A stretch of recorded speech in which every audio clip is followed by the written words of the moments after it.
किसी भी दरबार में पर्ची लगाओ, किसी भी दरबार में अर्जी लगाओ। ये देश कभी हिंदू राष्ट्र था, ना हिंदू राष्ट्र है, ना हिंदू राष्ट्र बनेगा। आप चाहे जिधर भी अर्जी लगा लो। शिक्षा, स्वास्थ्य, रोजगार, सामाजिक सुरक्षा, संपत्ति और सम्मान, ये 6 चीजों के ऊपर यदि देश में यदि काम हो और कोई भी सरकार अगर इन 6 चीजों के ऊपर यदि विस्तार में यदि काम करे तो वो कोई बड़ी बात नहीं कि हमारा जो देश है वो डेवलप हो सकता है और चाइना और अमेरिका के बराबर आ सकता है। ये बात मैं जो है बड़ी गंभीरता से कह रहा हूं। 2024 में ये सरकार 47 की बात कर रही है, तो मैं ये सरकार को 47 की ही बात पूछना आप चाहता हूं, क्योंकि आपने शुरू किया, आप शुरू करोगे और 2024 के चुनाव तक, पूरे चुनाव खत्म होने तक विजय मानकर मोदी की क्लास लगाते रहेगा इस देश के अंदर में। ये बात ध्यान रखिए। वो खनिज जो निकलेगा, वो कंपनी जो बनेगी, उसमें शेयर होल्डिंग राइट ये आदिवासियों को दिया जाना चाहिए, ये दिया जाना चाहिए। अरे ये कैसा मुख्यमंत्री है जिसको इंग्लिश में विजय मानकर की पिटीशन क्या बोलती है ये पढ़ना नहीं आता है।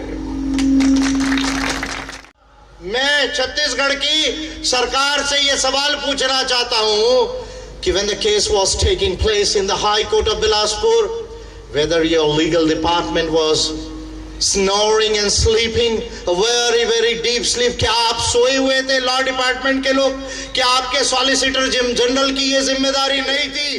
के लिए फाइट करूंगा, लेकिन आप भी एक वादा करो कि अब के बार जब चुनाव आएगा और ये सरकार ये काम नहीं करेगी, गलत काम करेगी, तो इस सरकार को हटाना है और एपीआई को चुन कर लाना है। एक वादा आप लोग भी मुझसे करो।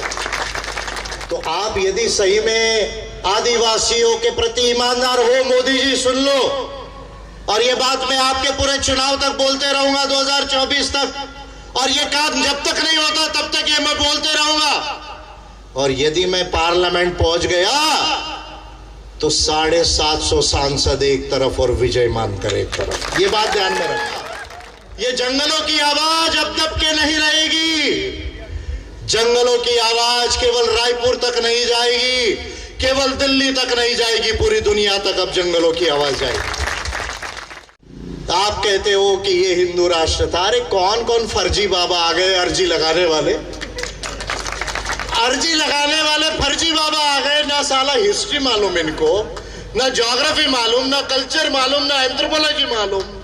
साइंस से तो इनका लेना देना नहीं मूर्खों का।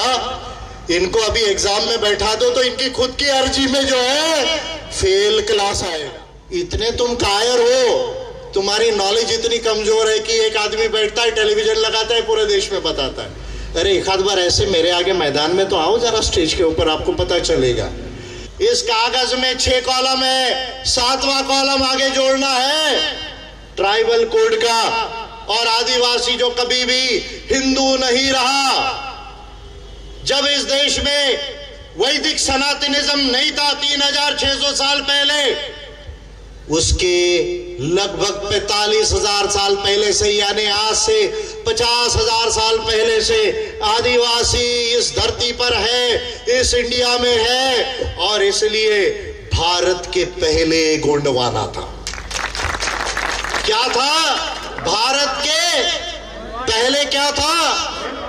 ये संसद डिबेट हुआ और 14 पॉइंट उन्होंने कहा कि हम क्यों ओबीसी की जनगणना नहीं करना चाहते, और मैंने 14 पॉइंट प्रूव करके दिया ह्यूमन राइट्स और कॉन्स्टिट्यूशन में कि आपको ऑन द कॉन्ट्ररी ओबीसी की जनगणना क्यों करने की जरूरत है।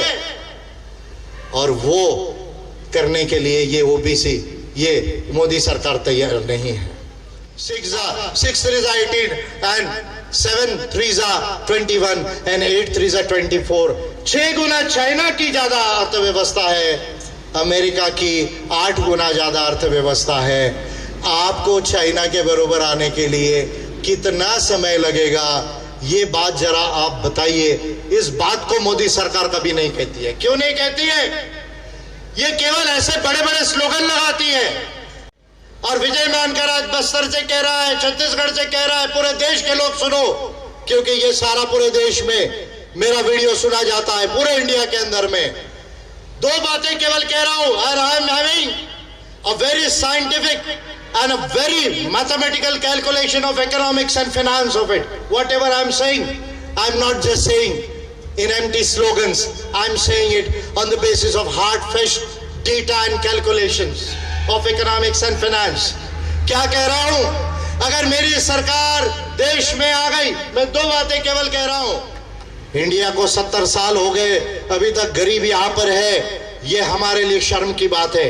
अगर मेरी सरकार आई, 10 साल के अंदर इनको मध्यम अमीर बनाया जा सकता है। आप उनको 70 करोड़ 80 करोड़ लोगों को आप खाने में सस्ता राशन दे रहे हो, ये प्रूफ करता है कि उनके पास पैसा नहीं है, इसलिए आप उनको सस्ता राशन दे रहे हो। मैं ये कहता हूं ठीक है, जब तक जरूरत है उनको राशन दीजिए, मनरेगा दीजिए, लेकिन हर परिवार इस देश का इतना अमीर चाहिए कि वो अपना राशन भी खुद खरीद सकता है और अपना एजुकेशन भी खुद कर सकता है। ये पोजीशन इंडिया में लाना चाहिए। अम्बेडकराइट पार्टी ऑफ इंडिया के नेशनल प्रेसिडेंट विजय मानकर के द्वारा मिशन 2023-24 की तैयारियां देश भर में प्रारंभ कर दी गई है। इसी के तहत छत्तीसगढ़ राज्य के कोंडागांव जिले के अंतर्गत फरसगांव हॉस्पिटल मैदान में एपीआई की जनसभा बीते 22 फरवरी को संपन्न हुई। इस दौरान जनसभा के मुख्य अतिथि पार्टी के नेशनल प्रेसिडेंट विजय मानकर ने कई महत्वपूर्ण विषयों पर पार्टी कार्यकर्ताओं और आमजनों को संबोधित किया। विजय मानकर ने कहा कि जो बातें देश में होनी चाहिए, जिन बातों से देश में व्याप्त समस्याओं का समाधान हो सकता है, ऐसे महत्वपूर्ण विषयों पर ना तो भाजपा कोई बात कर रही है और ना ही कांग्रेस के द्वारा बात की जा रही है। बस्तर और कांकेर लोकसभा के स्तर पर आयोजित इस जनसभा में उपस्थित छत्तीसगढ़ के कोने कोने से आए साथियों और राष्ट्रीय समिति और राज्य की समिति और जिला कमेटी के जो एपीआई के पदाधिकारीगण हैं, जो जनता इस पंडाल के बाहर से भी मुझे सुन रही है, आंगनवाड़ी की वर्कर्स जो है महिलाएं वहाँ बैठी आंदोलन पर, इधर कोने में जो जनता है, वो सब लोगों को कुछ महत्वपूर्ण बातें मैं संबोधन में आज अपने बताना चाहूँगा। ये कार्यक्रम जो है वो एक तरह से छत्तीसगढ़ के चुनाव जो अक्टूबर नवंबर में आने वाले हैं 2023 में, और उसके बाद 2024 में जो लोकसभा के जो चुनाव आने वाले हैं, तो लोकसभा के चुनाव हो जाने तक, उसका रिजल्ट आने तक ये अभियान की शुरुआत हम लोगों ने की है, क्योंकि छत्तीसगढ़ की 90 विधानसभाओं पर और देश के 18-20 राज्यों में 200 के आसपास लोकसभा की सीटों के ऊपर हम जो है वो चुनाव कंटेस्ट करना चाहते हैं। और क्यों चुनाव कंटेस्ट करना चाहते हैं, एपीआई की नीति क्या है, इस विषय में मैं आप लोगों से कुछ बातें बहुत गंभीरता से करूंगा। उम्मीद करता हूं कि आप लोग मेरी बातों को समझेंगे। अगर समस्या का समाधान निकालना है और छत्तीसगढ़ को एक सबसे अच्छा उत्तम प्रदेश बनाना है, अगर देश को महान गोंडवाना बनाना है, तो कुछ बातों को आप लोगों को गंभीरता से समझना होगा कि क्या करने से ये बदलाव आ सकता है, कौन सी ऐसी चीजें हैं जो वो अभी नहीं हो रही है। देश के अंदर आज बहुत सारी बातें जो है जो होनी चाहिए वो नहीं हो रही है, और जो बातें नहीं होनी चाहिए वो हो रही है। क्योंकि मैं छत्तीसगढ़ में हूँ और बस्तर में हूँ, जहाँ से ये कार्यक्रम हो रहा है, ये बस्तर की भूमि में है। वो बस्तर, वो छत्तीसगढ़ वो जगह है जो गोंडवाना का एक सबसे प्राचीनतम जो है वो स्थान रहा है। ये बस्तर में जब मानव को बुद्धि विकसित हुई 70,000 साल पहले, और देश के अंदर जिन्होंने सबसे पहले सभ्यता बनाई, कौन सी सभ्यता बनाई? प्रकृति के आधार पर, मानवता के आधार पर। प्रकृति और मानवता को समझकर जीवन जीने वाले, सभ्यता बनाने वाले ये देश के महान आदिवासी है, छत्तीसगढ़ के महान आदिवासी है, बस्तर के महान आदिवासी है। और इसलिए मैं पूरे देश के ऊपर तो बात करूंगा, लेकिन आदिवासियों के विषय में कुछ ज्यादा बात करूंगा। तो सारे लोगों को दोनों बातों को अच्छे से समझना है। देश के अंदर में आज जो बातें होनी चाहिए वो नहीं हो रही है। देश का मीडिया और बीजेपी के लोग, साथ में आरएसएस के लोग, जो बातें नहीं होनी चाहिए वो बातें की जा रही है। लोग कह रहे हैं कि भाई ये मेला मना लो, ये उत्सव मना लो, ये किताब ठीक है, वो किताब प्राचीन ठीक है। ये तो हिंदू राष्ट्र था और हिंदू राष्ट्र इसको डिक्लेयर करना चाहिए। तो इसलिए मैं कुछ बातें आपको एंथ्रोपोलॉजी और हिस्टोरिकल कंटेक्स्ट में भी बताऊंगा, जिसको एंथ्रोपोलॉजी एंड प्री हिस्ट्री भी कहा जाता है साइंटिफिक टर्म्स में। लोग कहते हैं कि भाई हम इसको हिंदू राष्ट्र बनाएंगे। मैं उनसे कहता हूं, आप चाहे जो पर्ची लगा लो, जो अर्जी लगा लो, किसी भी दरबार में पर्ची लगाओ, किसी भी दरबार में अर्जी लगाओ। आपका काल्पनिक हिंदू राष्ट्र, ना ये देश कभी हिंदू राष्ट्र था, ना हिंदू राष्ट्र है, ना हिंदू राष्ट्र बनेगा। आप चाहे जिधर भी अर्जी लगा लो, जो भी दरबार में अर्जी लगाना है लगा लो। ये देश ना कभी हिंदू राष्ट्र था, ना कभी हिंदू राष्ट्र है, ना हिंदू राष्ट्र बनेगा। यदि ये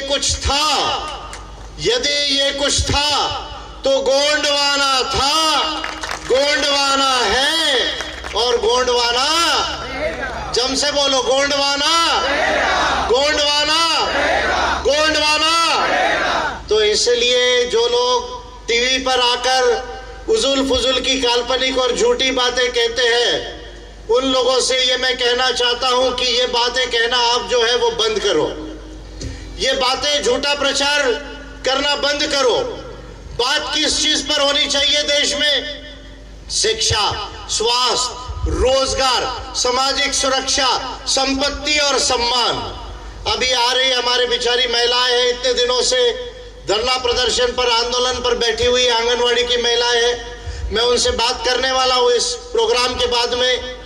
उनकी बात सुनूंगा और वहां पर जाकर सुनूंगा। आप लोगों के पास में आने वाला हूं थोड़ी देर में। पहले ये प्रोग्राम को मैं एड्रेस कर लेता हूं, उसके बाद में मैं आप लोगों से डिटेल में बात समझने आने वाला हूं। उधर में बात होनी चाहिए देश में शिक्षा, स्वास्थ्य, रोजगार, सामाजिक सुरक्षा, संपत्ति और सम्मान। मैं 6 चीजें बोल रहा हूं। पहले लोग कहते हैं रोटी कपड़ा मकान बिजली सड़क पानी जरूरी है, लेकिन ये 6 चीजें यदि हो जाए तो हमारा देश दुनिया में सबसे विकसित हो सकता है। फिर मैं रिपीट कर रहा हूं, शिक्षा, स्वास्थ्य, रोजगार, सामाजिक सुरक्षा, संपत्ति और सम्मान। ये 6 चीजों के ऊपर यदि देश में यदि काम हो, और कोई भी सरकार अगर इन 6 चीजों के ऊपर यदि विस्तार में यदि काम करे, तो वो कोई बड़ी बात नहीं कि हमारा जो देश है वो डेवलप हो सकता है और चाइना और अमेरिका के बराबर आ सकता है। ये बात मैं जो है बड़ी गंभीरता से कह रहा हूं। पर हमारे देश के प्रधानमंत्री है, मैं उनको प्रधानमंत्री तो कहता हूं क्योंकि प्रधानमंत्री अभी वो है तो कहना पड़ेगा, लेकिन उसके साथ साथ वो एक बहुत बड़े ड्रामेबाज भी है। मैं उनको उसके साथ साथ देश के प्रधानमंत्री को ड्रामेबाज कहता हूं। और अब राष्ट्रपति जी भी बन गई है मुर्मू मैडम, तो थोड़ा उनके लिए भी बात कहूंगा, प्रधानमंत्री जी के लिए भी बात कहूंगा, मुर्मू मैडम के लिए भी बात करूंगा और बघेल जी के लिए भी बात करूंगा। बघेल जी के लिए भी, भूपेश बघेल जी के लिए, छत्तीसगढ़ की सरकार के लिए भी मैं बात करूंगा। देश में एपीआई एकमात्र ऐसी पार्टी है जो संसद और विधानसभा में न होते हुए भी शिक्षा, स्वास्थ्य, रोजगार, सामाजिक सुरक्षा, संपत्ति और सम्मान की बातें कर रही है। उन्होंने कहा कि जब तक देश में इन 6 विषयों पर काम नहीं होगा और चर्चा शुरू नहीं होगी, देश कभी भी विकसित राष्ट्र नहीं बन पाएगा और ना ही कभी किसी तरह का कथित अमृतकाल शुरू होगा। विजय मानकर ने इसके साथ ही अमृतकाल के बजट पर भी सवाल उठाए। उन्होंने कहा कि मोदी की सरकार 2024 में 2047 की बात कर रही है। अगर ये ऐसी ही बातें करेंगे तो विजय मानकर ने भी यह ठान लिया है कि मोदी की क्लास वो इसी तरह से सार्वजनिक मंच के माध्यम से लेते रहेंगे। उन्होंने लगे हाथ कांग्रेस की बघेल सरकार पर भी निशाना साधा। मैं मोदी जी से ये कहना चाहता हूँ, मुर्मू मैडम से ये कहना चाहता हूँ। क्या कहना चाहता हूँ? अभी मोदी जी ने बजट डिक्लेयर किया। निर्मला सीतारमण जो हमारी फाइनेंस मिनिस्टर है, उन्होंने बजट को बनाया, डिक्लेयर किया। लोगों ने कहा बहुत अच्छा बजट है। मैंने 10 में से 4.5 मार्क दिए इस बजट को। मैंने जब मुझे पूछा पत्रकारों ने या व्यूज में कि सर आप कैसे इसको देखते, तो मैंने 4.5 मार्क दिए। क्यों कहा? ये सरकार कह रही है कि भाई हमने अमृतकाल का बजट लाया, अमृतकाल का बजट लाया। अमृतकाल यानी ये बात 2047 की बात कर रही है। ठीक है, अभी चुनाव आ रहा है 2024 में, ये सरकार 47 की बात कर रही है। तो मैं ये सरकार को 47 की ही बात पूछना चाहता हूं, क्योंकि आपने शुरू किया, आप शुरू करोगे और 2024 के चुनाव तक, पूरे चुनाव खत्म होने तक विजय मानकर मोदी की क्लास लगाते रहेगा इस देश के अंदर में। ये बात ध्यान रखिए, मोदी की क्लास लगाते रहेगा, भूपेश बघेल की क्लास लगाते रहेगा। और इस छत्तीसगढ़ के अंदर में बीजेपी को हमने 2018 में हराने में सबसे बड़ी भूमिका निभाई थी। हम लोग जीत नहीं पाए थे उस समय, लेकिन बीजेपी को हराने में सबसे बड़ी भूमिका एपीआई ने निभाई थी। क्यों निभाई थी? क्योंकि बीजेपी का आरएसएस का एजेंडा है आदिवासी को गैर आदिवासी बनाना, आदिवासियों को उनके अधिकार नहीं देना, ये उनका एजेंडा है। इसलिए रमन सिंह जी की सरकार को हम लोगों ने 2018 में हराया। हम नहीं जीत पाए, लेकिन भूपेश बघेल कांग्रेस की सरकार आ गई। उस समय जनता ने वोट किया, लेकिन भूपेश बघेल ने भी छत्तीसगढ़ के अंदर जो काम एक्चुअली करना चाहिए, कोई भी सरकारें काम तो करती है, लेकिन जो वास्तविक काम करना चाहिए वो काम भूपेश बघेल की सरकार ने, कांग्रेस की सरकार ने भी यहां पर नहीं किया है। कौन से काम नहीं किए, ये बात मैं आपको विस्तार से बताऊंगा। मैंने 26 जनवरी 2021 को छत्तीसगढ़ की सरकार को पेशा नियम कैसे बन सकते इस पर पिटीशन किया, और उसमें यह बात कही, लिख के दी कि मानव अधिकारों के तहत, संविधान के तहत, land revenue code of Chhattisgarh और पंचायती राज अधिनियम छत्तीसगढ़ के तहत किस तरह से आदिवासियों की ग्राम सभाओं को पूर्णतः अधिकार दिए जा सकते हैं। ये मैंने ह्यूमन राइट्स के जो वेरियस कोवेनेंट्स एंड कन्वेंशंस है, कॉन्स्टिट्यूशन है, और आपके जो 2 महत्वपूर्ण लॉ है, land revenue code of Chhattisgarh and Panchayati Raj अधिनियम ऑफ छत्तीसगढ़, इसके साथ फॉरेस्ट राइट्स एक्ट, इसके साथ में जो है वो mines and mineral development and regulation act 1957, district mineral foundation, इसके तमाम जो लॉ लीगल प्रोविजंस है, ह्यूमन राइट्स के प्रोविजंस है, जो कॉन्स्टिट्यूशनल प्रोविजंस है, उनके तहत मैंने ये बात बताई कि ग्राम सभा को आप कैसे एम्पावर कर सकते हैं। हम कहते हैं कि जल जमीन जंगल का मालिक आदिवासी है। बात सही है या नहीं, आप बताइए। जल जमीन जंगल का मालिक कौन है? जल जमीन जंगल का मालिक कौन है? जम से बोलो, जल जमीन जंगल का मालिक कौन है? कौन मालिक है? कौन मालिक है? तो मैं ये कहता हूं कि भाई ये पूरे छत्तीसगढ़ में, पूरे देश में आदिवासियों की जमीन में 1000 लाख करोड़ की संपत्ति है। कितनी संपत्ति है? 1000 लाख करोड़ रुपया।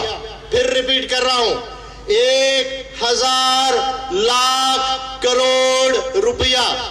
अब आपको समझना है तो समझिए कि भारत का जो सकल घरेलू उत्पाद है, जिसको हम ग्रॉस डोमेस्टिक प्रोडक्ट कहते हैं, वो लगभग अभी नॉमिनल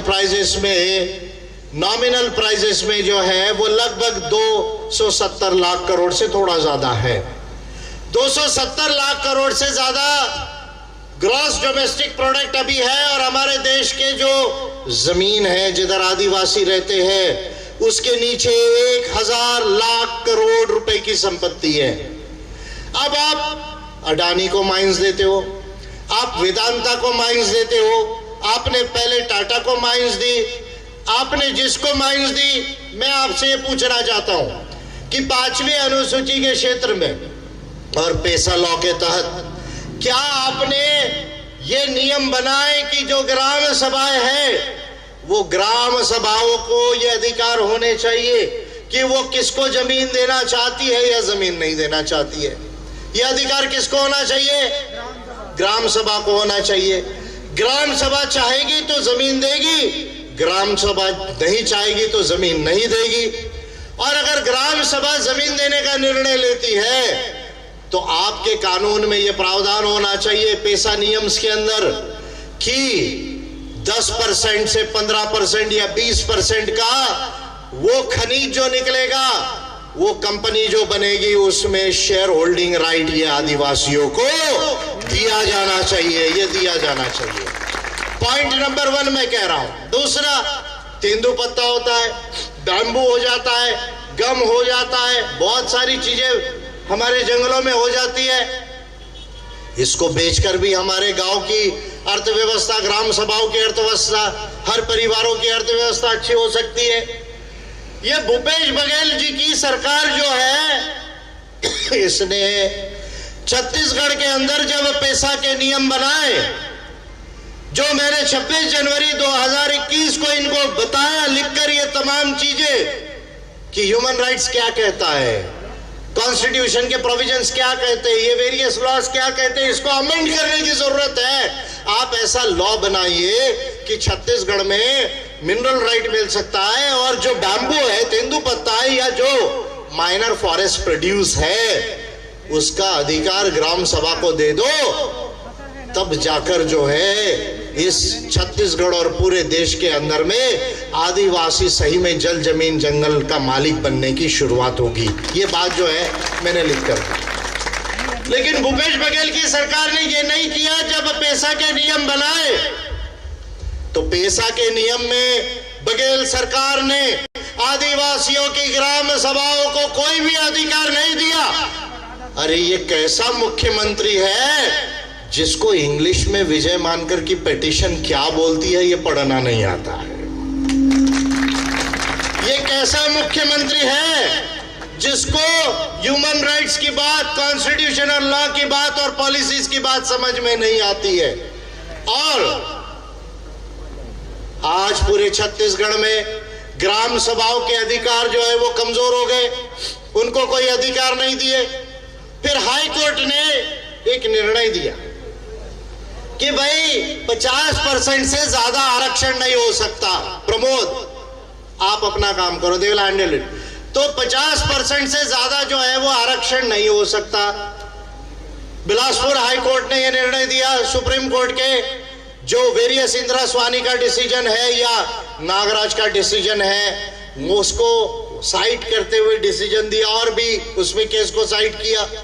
मैं ये कह रहा हूं कि जब बिलासपुर हाई कोर्ट में ये केस चल रही थी, जब बिलासपुर हाई कोर्ट में ये केस चल रही थी, तो क्या छत्तीसगढ़ सरकार का लॉ डिपार्टमेंट सोया हुआ था? मैं छत्तीसगढ़ की सरकार से ये सवाल पूछना चाहता हूं कि when the case was taking place in the High Court of Bilaspur, whether your legal department was snoring and sleeping a very very deep sleep? क्या आप सोए हुए थे लॉ डिपार्टमेंट के लोग? क्या आपके सॉलिसिटर जनरल की ये जिम्मेदारी नहीं थी कि वहां आप स्ट्रांगली केस प्लीड करते और हाई कोर्ट के आगे ये केस प्लीड करते? और जो नागराज ने जो कंडीशंस को ले डाउन की, क्या ले डाउन किया कि यदि आपको 50% से ज्यादा आरक्षण रखना है तो सर्वे कराइए, डेटा को इकट्ठा कीजिए कि कौन कितना पिछड़ा है, कितनी जनसंख्या है, कितना पिछड़ा है और कितने आरक्षण की उसको जरूरत है, इसका डेटा बनाइए। वो डेटा बनाने के लिए स्पेशल सर्वे कीजिए। क्या वो सर्वे आप नहीं कर सकते थे और वो सर्वे डेटा तैयार नहीं रख सकते थे ताकि हाई कोर्ट के आगे आप केस चलते चलते इस बात को बोल देते डेटा रख के कि ये डेटा है, देश के छत्तीसगढ़ के अंदर आदिवासियों की जनसंख्या 32% से ज्यादा है और वो पिछड़े हुए हैं, उनका शोषण हुआ है, उनकी उपेक्षा हुई है, उनकी गवर्नमेंट सर्विस में उनका रिप्रेजेंटेशन नहीं है और इसलिए आदिवासियों को 32% रिजर्वेशन होना चाहिए और साथ ही ओबीसी भी 45% छत्तीसगढ़ में लगभग है, उसका भी रिप्रेजेंटेशन सर्विसेज में नहीं है, उसका भी रिजर्वेशन 27% होना चाहिए।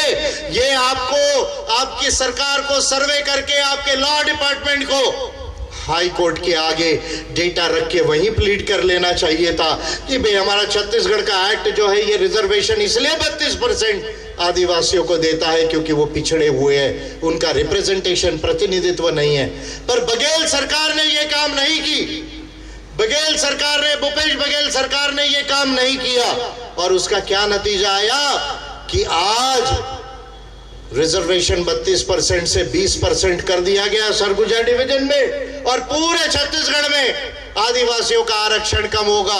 ओबीसी का आरक्षण 14 का 14 है, वो बढ़ने की उम्मीद नहीं है और बघेल सरकार जो है वो मुंह बंद कर कर बैठी हुई है। ये दो काम भूपेश बघेल सरकार ने बहुत गलत किया है छत्तीसगढ़ के अंदर।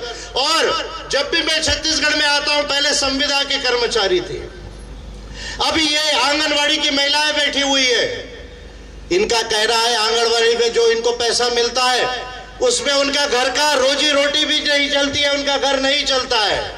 कितना मिलता है आंगनवाड़ी महिलाओं को महीने का? मैं यहां से पूछ रहा हूं, आपकी बात को उठा रहा हूं, आप भी हाथ उठाइए, बोलिए कितना मिलता है आपको महीने का? कितना मिलता है? 4000 रुपया। तो 4000 में आपका घर चलता है क्या? नहीं चलता है भाई। आपने ओल्ड पेंशन दी, ओल्ड पेंशन स्कीम को शुरू किया, जो गवर्नमेंट सर्विस में लोग रिटायर हुए उनके लिए किया, मैं उसके ऊपर आज बात नहीं करूंगा।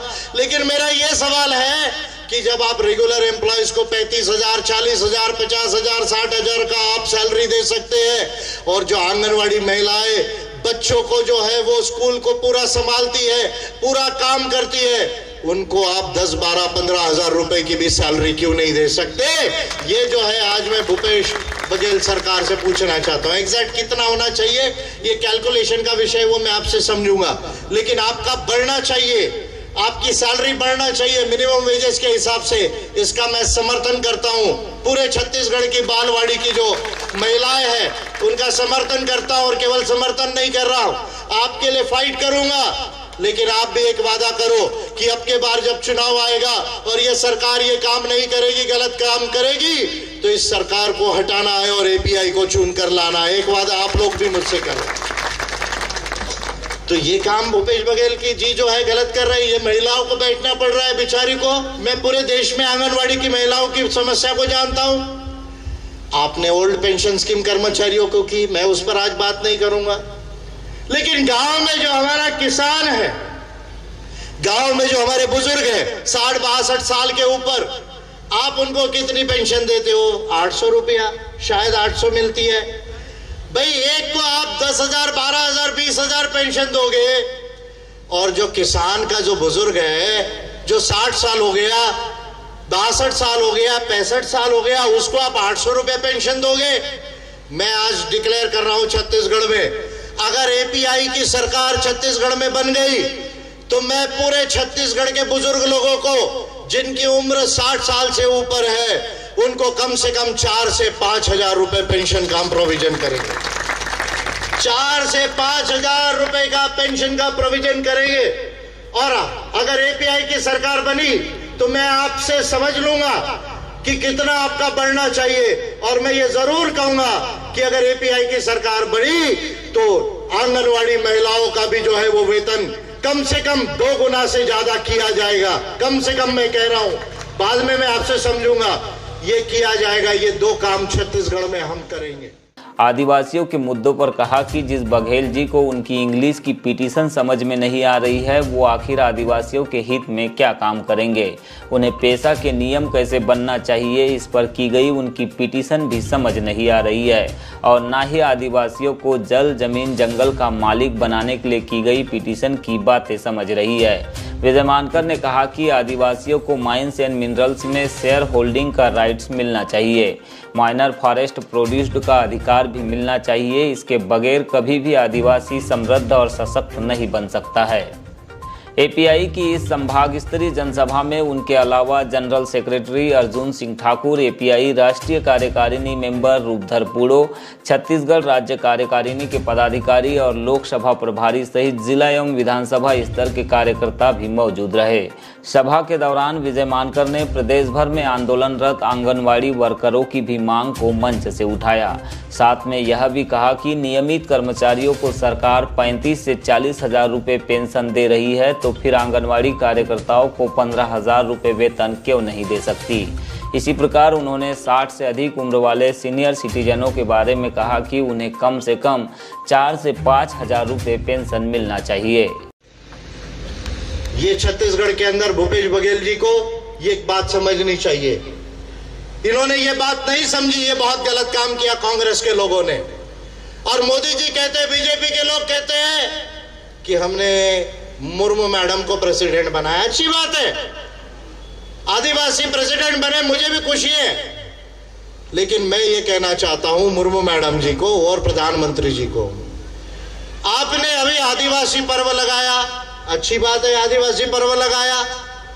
भाई मैं आपसे कह रहा हूं, मोदी जी, अमित शाह जी, नड्डा जी और respected president of India Droupadi Murmu madam, मैं आपसे कह रहा हूं, ये आदिवासी के 8-10 पॉइंट है, वो कर दो, मैं आपको मान जाऊंगा। आप अगर सही में ईमानदार हैं, सही में ईमानदार हैं, मोदी जी सुन लो और अमित शाह जी सुनो, नड्डा जी सुनो और respected president of India Murmu madam भी सुनिए। यदि आपकी सरकार, the government of India, the Modi government, अगर आप सही में सीरियस है, सही में आपको लगता है कि ये आदिवासी सही में इस देश का सबसे पहला इंसान है जो इस देश में आया, और ये आदिवासी ने 50,000 साल तक किसी का नुकसान नहीं किया, केवल मानवता से जिया, पर्यावरण से जिया।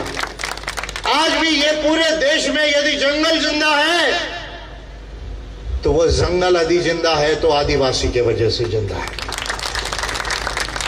तो आप यदि सही में आदिवासियों के प्रति ईमानदार हो, मोदी जी सुन लो, और ये बात मैं आपके पूरे चुनाव तक बोलते रहूंगा, 2024 तक, और ये काम जब तक नहीं होता तब तक ये मैं बोलते रहूंगा।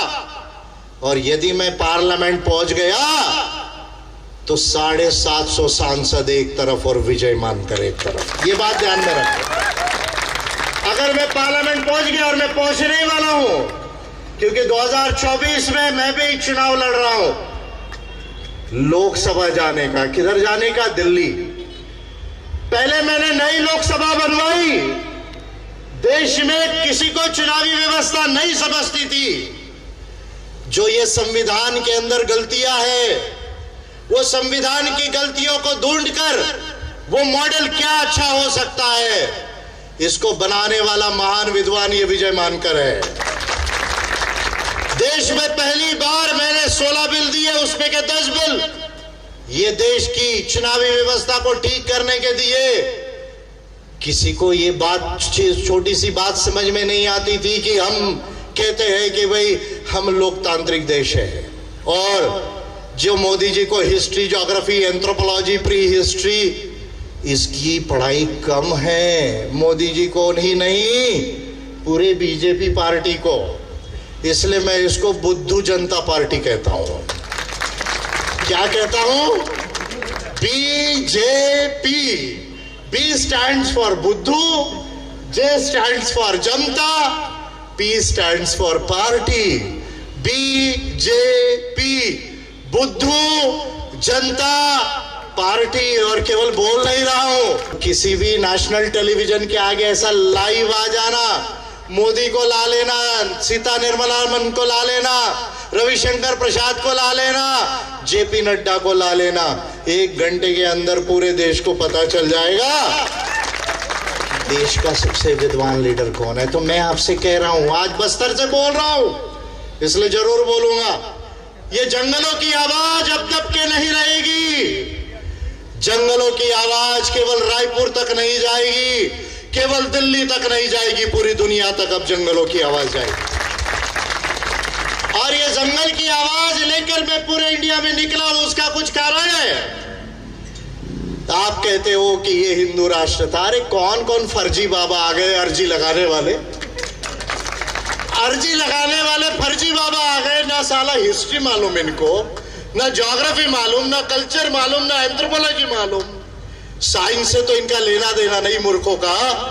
इनको अभी एग्जाम में बैठा दो तो इनकी खुद की अर्जी में जो है फेल क्लास आएगा, इनकी खुद की रिपोर्ट की अर्जी में फेल क्लास आएगा। ऐसे सारे बाबा आबा जो देश में कह रहे हैं कि हम हिंदू राष्ट्र बनाएंगे, हम तो, आप कौन से धर्म को मानते नहीं मानते इससे मुझे कोई लेना देना नहीं। मैं किसी धर्म के खिलाफ नहीं और किसी धर्म के फेवर में भी नहीं, लेकिन मैं जो बात बोल रहा हूं वो history, anthropology, pre history, geography and science के आधार पर बोल रहा हूं।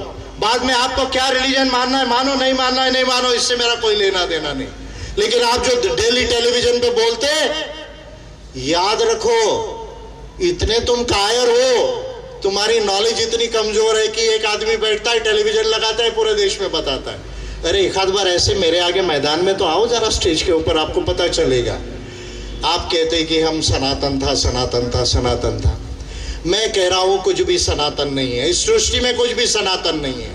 सारे लॉज ऑफ नेचर है, laws of cosmos, nature and world है। सब कुछ प्रकृति के नियम है, सृष्टि के नियम है, कुछ भी सनातन नहीं है। और आदिवासियों को मैं इसलिए मानता हूं, आदिवासी वो पहला इंसान है जिसने प्रकृति को समझने की कोशिश किया और प्रकृति के साथ जिया है, इसलिए मैं आदिवासियों को मानता हूं। इसलिए मैं आपसे कह रहा हूं, आप ये हिंदू राष्ट्र मत बताइए। ये आपका जो भी आप कहते हैं ना सनातन सनातन, ये मत बताइए। हिस्ट्री, ज्योग्राफी, साइंस में, एंथ्रोपोलॉजी में कहीं कोई बात प्रूव नहीं होती है। और मैं आपसे कह रहा हूं, घर वापसी की जरूरत तो आप लोगों को है, सारे देश के सनातनियों को घर वापसी की जरूरत है। कहां घर वापसी की जरूरत है? जब सनातन भी नहीं था 3600 साल पहले, जो आपने किताबों में लिख के लाया, मैं अच्छा बुरा नहीं बोलूंगा, उसके पहले यहां पर आदिवासी था, उसके पहले यहां पर प्रकृति पूजा थी, उसके पहले यहां कोया पुनेम था, सरना था, डॉनी पोलो था। तो घर वापसी की जरूरत आपको है, अगर आप घर वापसी की बात करोगे तो। अदरवाइज मुझे कुछ लेना देना नहीं, मैं ये सब चीजों को नहीं मानता। इससे किसी का जो है वो उद्धार नहीं होगा और इंडिया जो है वो डेवलप नहीं होगा। मोदी जी से मैं कहना चाहता हूं, मुर्मू मैडम से कहना चाहता हूं, बीजेपी के लोगों से कहना चाहता हूं, आप सही में यदि आदिवासियों के प्रति ईमानदार हैं, मैंने 9 अगस्त 2022 को पिटीशन किया प्रेसिडेंट ऑफ इंडिया और प्राइम मिनिस्टर ऑफ इंडिया को। 17 पॉइंट का एजेंडा है, 4-5 मोटी मोटी बातें बोल रहा हूं, करके दिखा दो, मैं आपको मानूंगा कि आप सही में आदिवासियों का उद्धार चाहते हो, आदिवासियों की सभ्यता के प्रति आपको प्यार है। 5 बातें मोटी मोटी बोलता हूं, बाकी माइनर पॉइंट नहीं बोलता हूं। एक, आने वाली जनगणना में जो आपके धर्म के कॉलम है, जो भी कॉलम होंगे उसको रखो, लेकिन आदिवासियों के लिए एक सेपरेट कॉलम, एक सेपरेट कोड बना दो। अरे एक आपको कॉलम तो जोड़ना है जनगणना में, कुछ नहीं करना है कागज में। इस कागज में 6 कॉलम है, 7वां कॉलम आगे जोड़ना है ट्राइबल कोड का। और आदिवासी जो कभी भी हिंदू नहीं रहा, जब इस देश में वैदिक सनातनिज्म नहीं था 3600 साल पहले, उसके लगभग 45,000 साल पहले से, यानी आज से 50,000 साल पहले से आदिवासी इस धरती पर है, इस इंडिया में है। और इसलिए भारत के पहले गोंडवाना था। क्या था? भारत के पहले क्या था? भारत के पहले क्या था? भारत के पहले क्या था? तो मैं ये कहता हूं यार, आप एक आदिवासियों के लिए कोड तो दे दो, कॉलम दे दो। उसको यदि लिखाना है, सरना लिखाना है, वो सरना लिखाएगा। उसको कोयापोनेम लिखाना है, वो कोयापोनेम लिखाएगा। उसको डॉनिपोलियन लिखाना है, वो डॉनोपोलियन लिखाएगा, जो नॉर्थ ईस्ट के लोग लिखाते हैं। भाई आप उसको मजबूर क्यों करते कि भाई ये 6 धर्मों के कॉलम में ही आप कॉलम लिखिए, और एक कॉलम जो धर्म को नहीं मानते उनका भी आप ला लीजिए। आपको 6 कॉलम के अलावा 2 कॉलम बनाने में दिक्कत है। देखिए ये मोदी सरकार, ये ड्रामाबाज डेली भाषण देते घूमता है और मीडिया इनको दिखाती है, लेकिन ये 2 कॉलम नहीं बना सकता हमारी सेंसस के अंदर में। ओबीसी की जनगणना की बहुत बड़ी डिमांड है कि देश की आधी आबादी लगभग ओबीसी है, इसका क्या सामाजिक आर्थिक परिस्थिति है ये देखी जाए, इसके लिए कॉलम बनाया जाए, ओबीसी की जनगणना की जाए। लेकिन ये मोदी सरकार ओबीसी की जनगणना का कॉलम ये संसद में नहीं करना चाहती। और जब मैंने 2019 में इनको पिटीशन किया तो अमित शाह जी के मिनिस्ट्री के साथ 14 पॉइंट के ऊपर मेरा राइटिंग में डिबेट हुआ, और 14 पॉइंट उन्होंने कहा कि हम क्यों ओबीसी की जनगणना नहीं करना चाहते, और मैंने 14 पॉइंट प्रूफ करके दिया ह्यूमन राइट्स और कॉन्स्टिट्यूशन में कि आपको ऑन द कॉन्ट्ररी ओबीसी की जनगणना क्यों करने की जरूरत है, और वो करने के लिए ये ओबीसी, ये मोदी सरकार तैयार नहीं है। आदिवासी का कोड लाने के लिए तैयार नहीं है, पहला पॉइंट। दूसरा मैं कह रहा हूं आदिवासियों की भाषा है, ये भाषा गोंडी, 50 लाख से ऊपर लोग गोंडी बोलते हैं। भीली 90 लाख से ऊपर लोग भीली बोलते हैं। 20 लाख से ऊपर लोग जो है वो मुंडारी हो बोलते हैं। आप 8वीं अनुसूची में ये जो आदिवासियों की भाषाएं है उसको इनकॉर्पोरेट कर दो, और article 341 of the constitution of India के तहत आप आदिवासी भाषाओं को ऑफिशियल लैंग्वेजेस करके डिक्लेयर करो, ताकि आपका कामकाज और आपकी पढ़ाई कुछ एक सब्जेक्ट आदिवासियों के लैंग्वेजेस में हो सके उन स्टेट्स के अंदर में। क्या मोदी सरकार ये करने के लिए तैयार है? नहीं तैयार है। फिर मैं कह रहा हूं कि राजस्थान, गुजरात, मध्य प्रदेश और महाराष्ट्र बॉर्डर के भील लोग ये डिमांड कर रहे हैं इतने सालों से। क्या डिमांड कर रहे हैं? मैं बस्तर से भील प्रदेश के लोगों को संबोधन कर रहा हूं। ये डिमांड कर रहे हैं कि भील प्रदेश बनाया जाए। What is the Bhil Pradesh? Bhil Pradesh is an idea of the tribal states. That is what I से कल्चरल फेडरलिज्म। आप कोऑपरेटिव फेडरलिज्म की बात करते हैं, मैं साथ में कल्चरल फेडरलिज्म की बात करता हूं।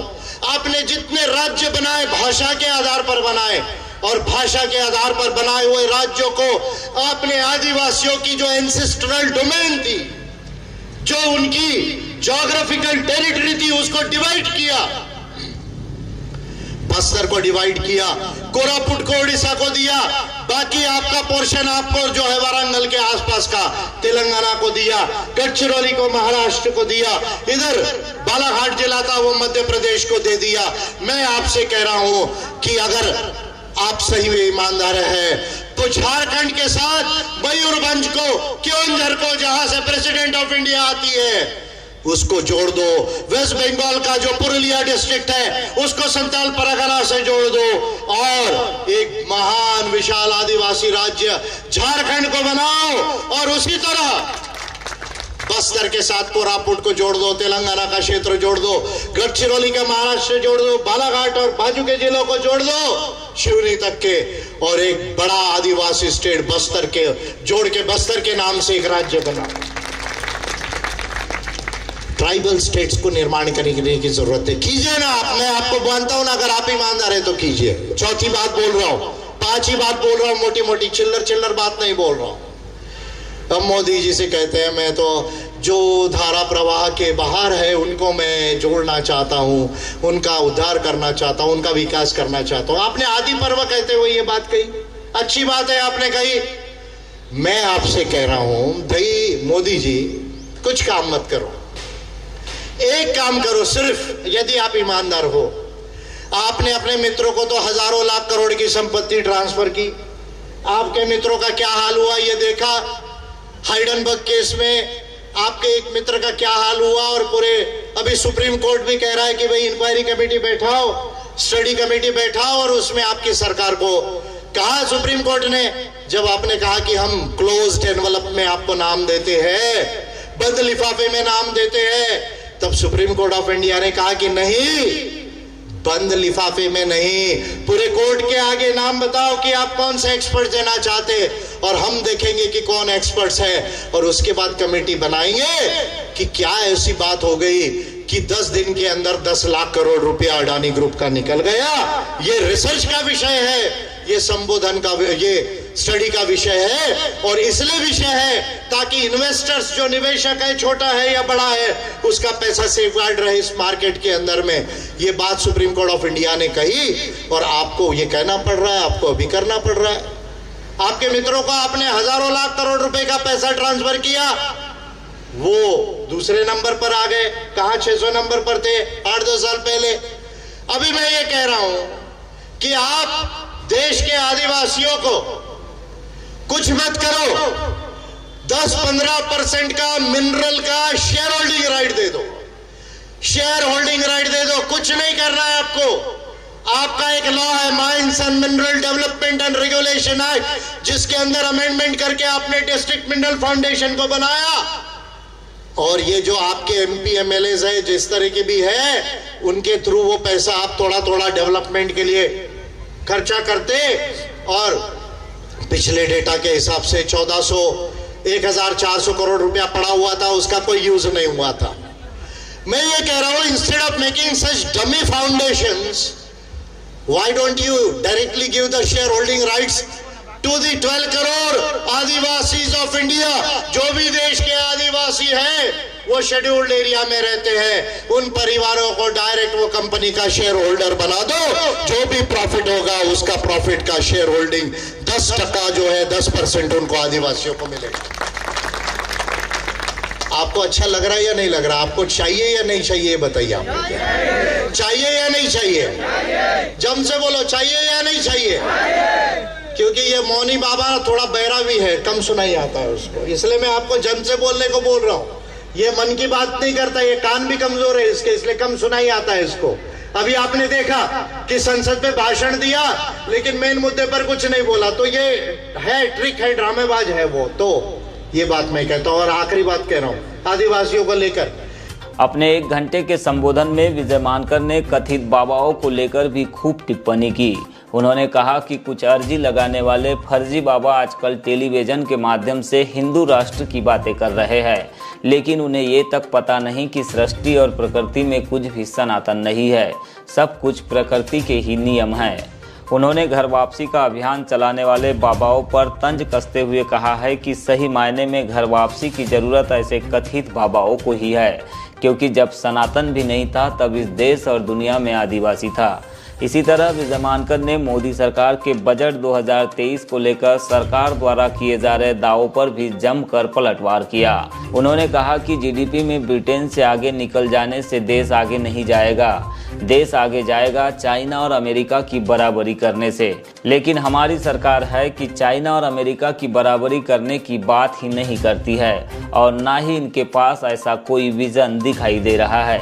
इसीलिए एपीआई की सरकार बनाए, एपीआई का सांसद जिताए और एपीआई का विधायक जिताइए। हम 2045 से पहले इस देश को चाइना और अमेरिका के समतुल्य खड़ा करके दिखाएंगे। विजय मानकर ने कहा कि यह बात मैं कोई भाजपा की तरह स्लोगन के माध्यम से नहीं कर रहा हूँ, बल्कि इस विषय में मेरा रिसर्च, मेरी पढ़ाई और मैथमेटिकल कैलकुलेशन भी है। इसीलिए यह सब बातें आज मैं छत्तीसगढ़ की आदिम संस्कृति और सभ्यता वाले बस्तर संभाग से कर रहा हूँ। एक काम करो, यदि आप सही में ईमानदार हो, क्या काम करो? आप बहुत मूर्तियां खड़ी करते, आप कुछ कुछ खड़ा करते, कुछ कुछ बड़े बड़े प्रोजेक्ट खड़ा कर रहे। हर साल अभी सुना है लखनऊ का नाम चेंज करेंगे, कभी इलाहाबाद का नाम चेंज करेंगे, कभी औरंगाबाद का नाम चेंज करेंगे। आप सारे नाम चेंज करते हैं और जब पूछा जाए भाई आप क्यों चेंज कर रहे हो, ये भी हमारे हिस्ट्री का पार्ट है, तो ये बीजेपी के लोग कहते हैं, आरएसएस के लोग कहते हैं नहीं नहीं, औरंगाबाद के पहले तो ये संभाजी नगर था, इलाहाबाद के पहले प्रयागराज था, फिर लखनऊ के पहले लक्ष्मणपुर था, ऐसा ये कहते हैं। ये बीजेपी के लोग, ये आरएसएस के लोग कहते हैं कि उसके पहले ये था, उसके पहले वो था, उसके पहले ये था। तो मैं आपसे ये कहना चाहता हूं कि जब भारत नहीं था उसके 50,000 साल पहले ये गोंडवाना था। जब भारत नहीं था उसके 50,000 साल पहले ये क्या था? क्या था? क्या था? तो फिर ये देश का नाम क्या होना चाहिए? क्या होना चाहिए? क्या होना चाहिए? बोलो, गोंडवाना की, गोंडवाना की, गोंडवाना की, गोंडवाना की। तो मैं आपसे कह रहा हूं, आपकी सरकार है, संसद है, एक दिन में बिल लगा ला लो, article 1 of the constitution of India में इंडिया दैट इज भारत की जगह इंडिया दैट इज गोंडवाना कर दो। ये 5 बात कर लो, मैं मोदी सरकार को मान जाऊंगा, मुर्मू मैडम को मान जाऊंगा कि आप आदिवासियों के प्रति ईमानदार हो। और अगर आप नहीं कर रहे हो, आप झूठे हो, आप ड्रामेबाज हो, आप मक्कार हो, आप इस देश का नुकसान कर रहे हो। अब कहते हैं अमृत काल का बजट लाया। अरे भाई, तेरे 9 साल का तो पहले रिपोर्ट कार्ड दे, पहले 9 साल सरकार में रहा उसका रिपोर्ट कार्ड तो दे। 25 साल की बात कर रहा है। अरे भाई, 25 साल तो आप भी जिंदा नहीं रहने वाले हो सकता हम में से भी कुछ लोग जिंदा ना रहे। अच्छी बात है, 25 साल की सोच होना बुरी बात नहीं, लेकिन 9 साल सरकार में रहे, 9 साल में काम क्या किया इसको देखे। मनमोहन सिंह जी की जब सरकार रही तो इंडिया लगभग 10 साल का जो एवरेज ग्रोथ रेट था वो जीडीपी का ग्रोथ रेट 8% से ऊपर था। यह महाशय के सरकार में, मोदी सरकार में इंडिया का जीडीपी ग्रोथ रेट 6.5% के आसपास है। महंगाई की दर सबसे ज्यादा अभी मोदी गवर्नमेंट के अंदर है। आप कहते हैं कि भाई हम तीसरे नंबर पर आए, भारत तीसरे नंबर पर आए, तीसरे, झूठो, आप 3rd नंबर पर आए, ब्रिटेन से आगे आए, America first, China second, sorry आप 5th पे आए, China second, Japan 3rd, 4th is Germany and 5th is India, now England is 6th। ठीक है, ग्रॉस डोमेस्टिक प्रोडक्ट में आए। इंग्लैंड की आबादी कितनी, जर्मनी की आबादी कितनी, जापान की आबादी कितनी? जापान की आबादी 12 करोड़ है, अमेरिका की आबादी 32 करोड़ है, चाइना की आबादी, हमारी आबादी 140 करोड़ है। चाइना का जीडीपी 17.5 लाख करोड़ रुपया है, ट्रिलियन डॉलर्स है, 17.5 ट्रिलियन डॉलर्स। 1 ट्रिलियन में 1 लाख करोड़ होता है, डॉलर आज 82 रुपए का है। 1 ट्रिलियन में 1 लाख करोड़ होता है, 1 डॉलर 82 रुपए का है। चाइना का जीडीपी 17.5 लाख करोड़ है।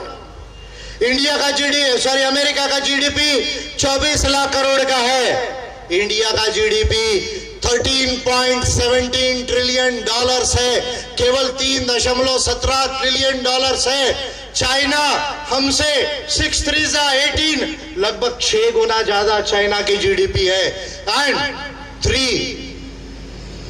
3 18 एंड 7 3 21 एंड 8 3 24, 6 गुना चाइना की ज्यादा अर्थव्यवस्था है, अमेरिका की 8 गुना ज्यादा अर्थव्यवस्था है। आपको चाइना के बराबर आने के लिए कितना समय लगेगा, ये बात जरा आप बताइए। इस बात को मोदी सरकार कभी नहीं कहती है। क्यों नहीं कहती है? ये केवल ऐसे बड़े बड़े स्लोगन लगाती है, बड़े बड़े जुमले बताती है, गुमराह करती है। लेकिन मैं आपसे कह रहा हूं, 2 बातें कह रहा हूं, मेरी बात को अच्छे से समझ लो। यदि मेरी सरकार देश में बन गई, और विजय मानकर आज बस्तर से कह रहा है, छत्तीसगढ़ से कह रहा है, पूरे देश के लोग सुनो, क्योंकि ये सारा पूरे देश में मेरा वीडियो सुना जाता है, पूरे इंडिया के अंदर में।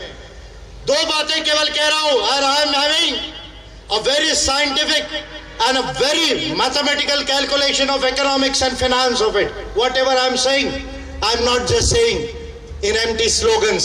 I'm saying it on the basis of hard-fetched data and calculations of economics and finance. क्या कह रहा हूं? अगर मेरी सरकार देश में आ गई, मैं 2 बातें केवल कह रहा हूं, तो मैं 7 करोड़ के करीब जो लगभग गरीब परिवार है इंडिया में, गरीब जैसे, उनको 10 साल के अंदर मध्यम अमीर बनाऊंगा। मध्यम अमीर बनाऊंगा, मध्यम अमीर 10 साल के अंदर। मैं कह रहा हूं, ओनली 10 ईयर्स चाहिए। इंडिया को 70 साल हो गए, अभी तक गरीब यहां पर है, ये हमारे लिए शर्म की बात है। अगर मेरी सरकार आई 10 साल के अंदर इनको मध्यम अमीर बनाया जा सकता है। मनरेगा जैसी पॉलिसी से ये नहीं होगा। आप उनको 70 करोड़ 80 करोड़ लोगों को आप खाने में सस्ता राशन दे रहे हो, ये प्रूफ करता है कि उनके पास पैसा नहीं है, इसलिए आप उनको सस्ता राशन दे रहे हो। मैं ये कहता हूं ठीक है, जब तक जरूरत है उनको राशन दीजिए, मनरेगा दीजिए, लेकिन हर परिवार इस देश का इतना अमीर चाहिए कि वो अपना राशन भी खुद खरीद सकता है और अपना एजुकेशन भी खुद कर सकता है। ये पोजीशन इंडिया में लाना चाहिए। Then we will become a developed country. ये कह देने से नहीं होगा कि भाई हम ये कर रहे, वो मनरेगा कर रहे, ये कर रहे, किसानों को 6,000 दे रहे। 6,000 में खेती में क्या होता है? 14 से 16,000 आज दिया जाना चाहिए हर किसान को, और जिसके पास जमीन नहीं उसको आप क्या दे रहे? ये सब कैलकुलेशंस देखने की जरूरत है इंडिया में। और दूसरी एक बात मैं कह रहा हूं, अगर मेरी सरकार बन गई तो इंडिया को 1947 तक मैं इजीली $20 ट्रिलियन इकोनॉमी बना सकता हूं।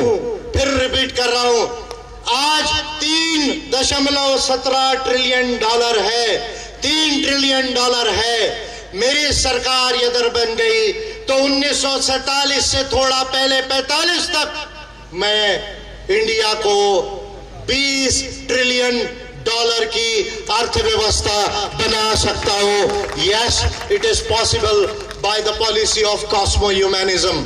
कॉस्मो ह्यूमैनिज्म की विज्ञान और मानवता की नीति से, अनेक नियम और समाधानों की नीति से यह संभव है। ज्ञान विज्ञान और मानवता से यह संभव है।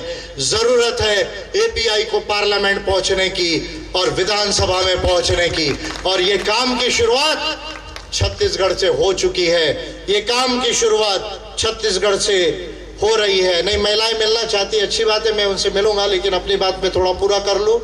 और छत्तीसगढ़ से जो है इसकी शुरुआत आज हम कर रहे हैं। आपको पार्टी संगठन को बड़ा बनाना है, पार्टी संगठन को बड़ा करना है। बस्तर की लोकसभा को हमें जीतना है। लोकसभा से, बस्तर लोकसभा से एपीआई का कैंडिडेट अगर संसद जाता है तो इसका संदेश केवल देश में नहीं पूरे दुनिया में जाएगा। ये बात ध्यान में रखिए। बस्तर के अंदर से यदि एपीआई का सांसद यदि जीत के जाता है तो इसका संदेश पूरे देश में नहीं पूरे दुनिया में जाएगा। ये बस्तर लोकसभा, कांकेर लोकसभा को हमको जीतना है, और जितने यहां पर एमएलए सीटें हैं उन एमएलए सीटों के ऊपर में भी हमको तैयारी करना है। बीजेपी कांग्रेस दोनों से कॉम्प्रोमाइज नहीं करना है। कोई कॉम्प्रोमाइज नहीं होगा, किसी के साथ कॉम्प्रोमाइज नहीं होगा। जब तक ये एजेंडा पूरा नहीं होता, इंडिया ग्रेट गोंडवाना नहीं बनता, आदिवासियों के अधिकार पूरे नहीं होते, हर गरीब परिवार जब तक मध्यम अमीर नहीं होता, और देश जब तक $20 ट्रिलियन की इकोनॉमी नहीं होती, तब तक किसी से कोई कॉम्प्रोमाइज नहीं होगा। और ये काम हमें करना है। कुछ अगर समझदार पार्टी है, ईमानदार पार्टी है, लिमिटेड अलायंस की बात हो तो वो अलग विषय है, उस पर हम सोच सकते हैं, लेकिन ये काम आप करेंगे। बस्तर के अंदर, पूरे छत्तीसगढ़ के अंदर मेरा संदेश गांव-गांव तक लेकर जाइए। बूथ कमेटी और सेक्टर कमेटीज को बनाइए। अच्छे आदिवासियों के जो ईमानदार लोग हैं, आदिवासी बहुत अच्छे हैं, लेकिन आदिवासियों में कुछ लोगों को हाथ में पकड़ के ये लोग गुमराह करके भी कुछ काम किया है। ये मैं आपको ज्यादा मालूम है, मैं जानता हूं इस बात को। अभी ये नारायणपुर जिले में लड़वाने की कोशिश की आदिवासियों को आपस में। अरे भाई, क्या लेना है धर्म से? आदिवासियों का कुछ लेना देना नहीं है।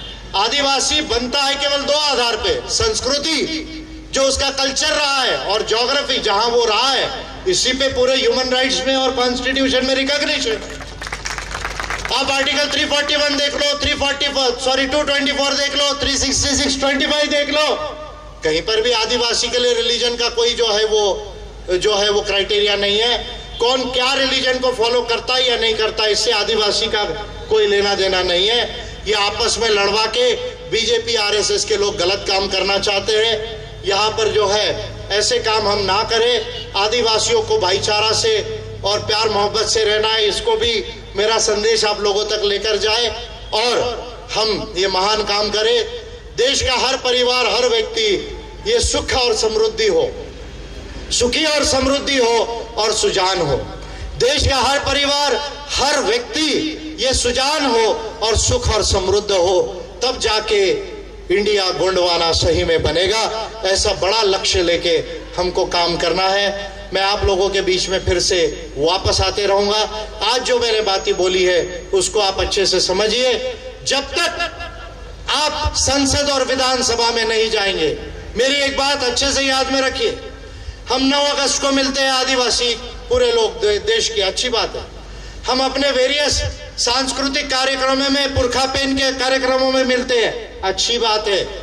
लेकिन मेरी एक बात ध्यान में रखिए, जब तक मैं जो बातें बता रहा हूं उसको समझकर आप संसद और विधानसभा में नहीं जाएंगे, आप लॉ मेकर्स और पॉलिसी मेकर्स नहीं बनेंगे, कानून बनाने वाले और आप कानून बनाने वाले और नीति बनाने वाले नहीं बनेंगे, संपत्ति का निर्माण कर सुख समृद्धि लाने वाले नहीं बनेंगे, तब तक आदिवासियों की समस्या हल नहीं होगी, तब तक इंडिया ग्रेट गोंडवाना नहीं बनेगा। इसलिए अब आप पेड़ पुरखा के जगह जाइए, मैं अपनी सभ्यता संस्कृति को मेंटेन कीजिए, लेकिन एपीआई का सांसद और विधायक यहां से जिताने की शुरुआत कीजिए, ऐसी अपील करते हुए, और देश के तमाम लोगों को कि इंडिया को $20 ट्रिलियन इकोनॉमी बनाया जा सकता है, सारे गरीब परिवारों को मध्यम अमीर बनाया जा सकता है, और ओबीसी का रिजर्वेशन परसेंटेज 45 तक लाया जा सकता है, ओबीसी सेंसस किया जा सकता है, किसानों और गांव की इनकम को बढ़ाया जा सकता है, ये तमाम चीजें की जा सकती है। बुजुर्गों को 4 से 5 हजार पेंशन दिया जा सकता है जो गवर्नमेंट सर्विस में नहीं थे, मैं उनकी भी बात कर रहा हूं। ये तमाम काम इंडिया में किए जा सकते हैं, और हर लड़के को 12वीं तक मुफ्त शिक्षा, विद्यार्थी लड़का हो लड़की हो उसको दी जा सकती है, और इंडिया एक बड़ा साइंस एंड टेक्नोलॉजी का पावर बन सकता है, आर्थिक और वित्तीय पावर बन सकता है, और मानवता का रास्ता इस आदिवासी की महान सभ्यता से पूरे दुनिया को दिखा सकता है। ये बात संभव है, ये काम एपीआई कर सकती है। इसको करने के लिए मैं संसद जा रहा हूं 2024 में, मैं संसद जा रहा हूं 2024 में चुनाव लड़के। आपको बाकी लोगों को मेरे साथ भेजना है, आप सुजानता से इसको समझ के ये काम करेंगे। ऐसे ही बात को ध्यान में रखते हुए अपनी बात को यहीं समाप्त करता हूं, और जाते जाते केवल आपको कहता हूं, एक बार फिर कीजिए, गोंडवाना की, गोंडवाना की, गोंडवाना की, गोंडवाना की। जय विज्ञान, जय इंसान, जय मानवाधिकार।